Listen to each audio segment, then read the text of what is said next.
இந்த வாரம் க்ரோசரிஸ் வாங்குறப்ப சுத்தமா சுகர் வாங்கவே மறந்துட்டேன். பாப்பாங்களுக்கு பால் குடுக்கணும் அப்படின்னு ஞாபகமே வந்துச்சு. காலையில அவங்க இருக்கிறப்ப போய் வாங்கிட்டு வந்துரலாம் அப்படின்னு வாங்கிட்டு வந்துட்டு தான் பாப்பாங்களுக்கு பால் ஊத்தி குடுத்தேன். ஃபீடிங் கூட ஈஸியா ஸ்டாப் பண்ணிட்டேன். ஆனா வந்து அந்த பால் டப்பா மட்டும் கிடைக்கல.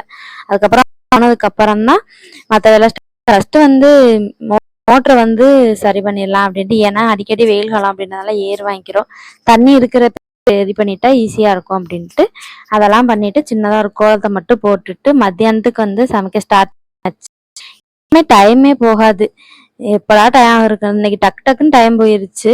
இப்பெல்லாம் 10-15 நாளாவே அவங்களுக்கு மத்தியானம் சாப்பாடு கொண்டுட்டு போகல அப்படின்ட்டு சமைக்கிறதே இல்லை. என்ன இருக்கோ அதை வச்சு மேனேஜ் பண்ணிக்கிறது.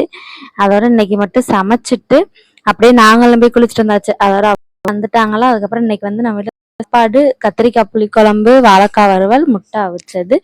எக்ஸ்ட்ரா வந்து நமக்கு தான் மாம்பழம் இருக்கு வீட்டுல, அதனால மாம்பழமும் வச்சு சாப்பிட்டாச்சு. ஓகே, பாய்.